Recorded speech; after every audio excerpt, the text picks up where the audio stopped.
Hello everyone, welcome to Sanjay Suman classes. आज हम लोग एयरपोर्ट अथॉरिटी ऑफ इंडिया का जूनियर एग्जीक्यूटिव का इंग्लिश पेपर सॉल्व कर रहे हैं। तो उसमें देखते हैं पहला question. This story is about blank little boy and blank squirrel. तो इसमें दो ब्लैंक दिया गया है। तो यह कहानी है किसके बारे में? छोटे लड़के और दूसरा स्क्विरल गिलहरी के बारे में है।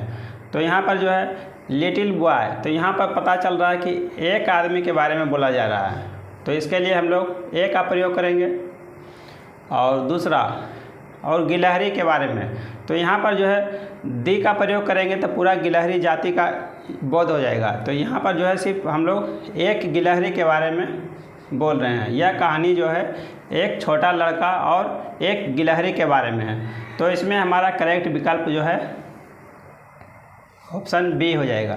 नेक्स्ट क्वेश्चन देखते हैं। It was blank stupid of me to think that I could outwit him. तो यह क्या होगा? It was blank stupid of me. तो रिचली बड़े पैमाने पर,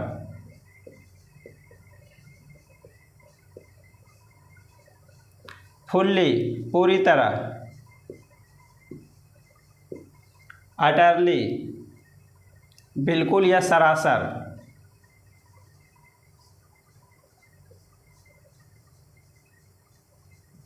डीपली गहराई।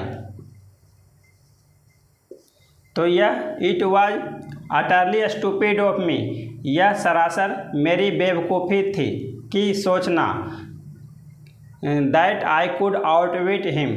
आउटविट का मतलब होता है चतुराई से किसी को हराना, कि मैं उसे चतुराई से हरा सकता था। तो यहाँ पर बड़े पैमाने पर ये आपका विकल्प नहीं होगा, फुल्ली ये भी नहीं होगा, डीपली ये भी नहीं होगा। तो इसमें करेक्ट मीनिंग आपका हो जाएगा अटरली, बिल्कुल या सरासर का यहाँ पर करेक्ट होगा यहाँ। नेक्स्ट क्वेश्चन देखते हैं। In the crowd of the Diwali Mela the child blank missing. तो दिवाली मेला की भीड़ में तो चाइल्ड क्या हो गया? चाइल्ड खो गया। तो कीप मतलब रखना, तो कीप से केप्ट बना है। तो यहाँ पर इसका प्रयोग करेंगे तो गलत हो जाएगा मीनिंग। हैड का प्रयोग करेंगे तो सब्जेक्ट वर्ब एग्रीमेंट आपका गलत हो जाएगा। वेंट, चाइल्ड वेंट मिसिंग, ये आपका करेक्ट हो जाएगा। तो गेट का मतलब प्राप्त करना, तो ये भी यहाँ पर इसका सेंस गलत हो जाएगा। तो यहाँ हमारा करेक्ट आंसर वेंट हो जाएगा। नेक्स्ट क्वेश्चन देखते हैं। बाय नेक्स्ट मंथ, अगले महीने, the valley blank with snow. तो अगले महीने घाटी क्या हो जाएगा? बर्फ़ से क्या हो जाएगा? कवर्ड, ढक जाएगा। तो यहाँ पर बाय नेक्स्ट मंथ जो है फ्यूचर टेंस में प्रयोग किया गया है। तो ये भी आपका जो है सेंटेंस जो है आपका फ्यूचर में आएगा। The valley has been covered, ये ऑप्शन आपका गलत हो जाएगा। विल बी कवर्ड, ये हमारा करेक्ट आंसर हो जाएगा। नेक्स्ट क्वेश्चन देखते हैं। Colonel Mishra lives in the flat just blank mine. तो कॉलोनेल मिश्रा जो है रहता है कहाँ? फ्लैट में, जस्ट माइन, मेरे फ्लैट के ऊपर। तो यहाँ पर आप का प्रयोग किया गया है, अप स्टेयर्स, एबव, ओवर। तो यहाँ पर चारों का मीनिंग जो है आपका इसमें ऊपर होता है। तो आप का प्रयोग हम लोग कहाँ करते हैं? पोजीशन या रैंकिंग बताने के लिए हम लोग आप का प्रयोग करते हैं, हायर पोजीशन या रैंकिंग बताने के लिए। जैसे the price of fuel is up again. दूसरा अप स्टेयर्स, सीढ़ी पर चढ़ करके जाते हैं तब उसके लिए अप स्टेयर्स, ऊपर, इसका भी मतलब ऊपर होता है, तब इसका अप स्टेयर्स का प्रयोग करते हैं। एबव का मतलब ऊपर, एक दूसरे के ऊपर स्थित है तो एबव का प्रयोग करते हैं। ओवर, तो जैसे the umbrella is on over my head. तो यहाँ पर ओवर मेरे सिर के ऊपर में है, तो उसके लिए जैसे ओवर का प्रयोग करेंगे, इसका भी मतलब ऊपर होता है। तो यहाँ पर करेक्ट मीनिंग आपका एबव हो जाएगा, एक दूसरे के ऊपर। नेक्स्ट क्वेश्चन देखते हैं।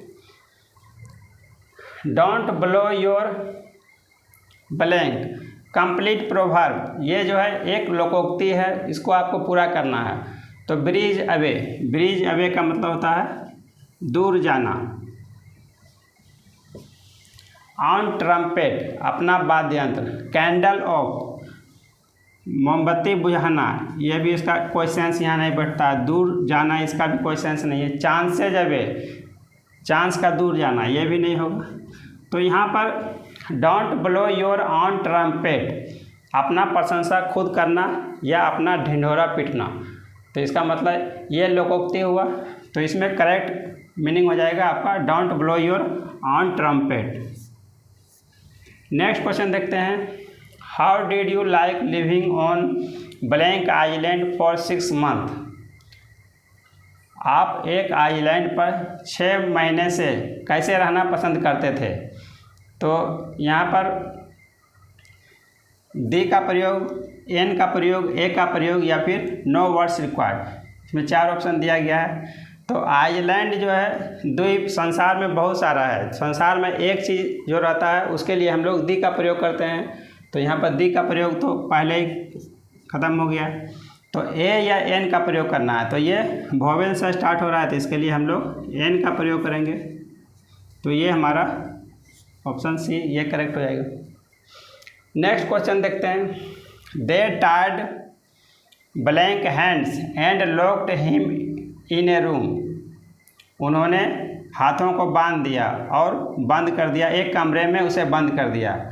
तो किसे बंद कर दिया। हिम ही के लिए प्रयोग हो रहा है, यहाँ पर हिम आया है। तो हिम यहाँ ऑब्जेक्ट के रूप में आया है। तो यहाँ पर दे टाइड हर हैंड्स, तो यहाँ पर किसी लड़के के लिए आ रहा है तो हर का प्रयोग नहीं होगा, देर का भी प्रयोग नहीं होगा यहाँ पर। और हिम का प्रयोग ऑब्जेक्ट के रूप में होता है, तो हिम का भी प्रयोग नहीं होगा। तो यहाँ पर ऑप्शन अब हमारा बचा हिज। तो दे टाइड हिज हैंड्स, उन्होंने उसके हाथों को बांध दिया और उसे एक कमरे में बंद कर दिया। तो ये हमारा करेक्ट ऑप्शन हो जाएगा। नेक्स्ट क्वेश्चन देखते हैं। Earlier it took 36 hours blank Howrah from Delhi by train. कह रहा पहले जो है ट्रेन से जाने में हावड़ा से दिल्ली ये 36 घंटा का समय लगता था। तो यहाँ पर आपको फिल इन द ब्लैंक्स आपको इसमें दिया गया है जाने में। तो इसका रीच का प्रयोग यहाँ पर किया गया। To be reaching, to reach, reached, reach. तो यहाँ पर इन्फिनिटिव, पहला वर्ब हमारा टू पहले ही आ गया, तो दूसरा वर्ब आएगा जो है तो उसमें इन्फिनिटिव का प्रयोग होगा। तो इन्फिनिटिव का प्रयोग होगा तो जो है टू लगा करके हम लोग वर्ब का पहला रूप आता है। तो इसमें जो है करेक्ट ऑप्शन हमारा टू रीच ये हो जाएगा। नेक्स्ट क्वेश्चन देखते हैं। ड्रेंच्ड, तो ड्रेंच्ड का मतलब होता है तरबतर होना या भींगा हुआ होना।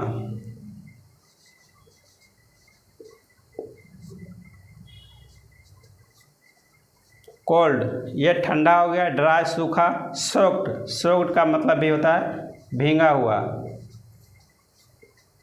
पार्क्ड, पार्क्ड का मतलब सूखा। तो यहाँ आपको ड्रेंच्ड का साइनोनिम बताना है, तो इसका मतलब भी भींगा हुआ होता है। सोक्ड का भी मतलब भींगा हुआ। तो इस तरह से हम लोग इंग्लिश पेपर को सॉल्व करेंगे। अब आगे हम लोग देखते हैं नेक्स्ट क्लास में। Thank you for watching.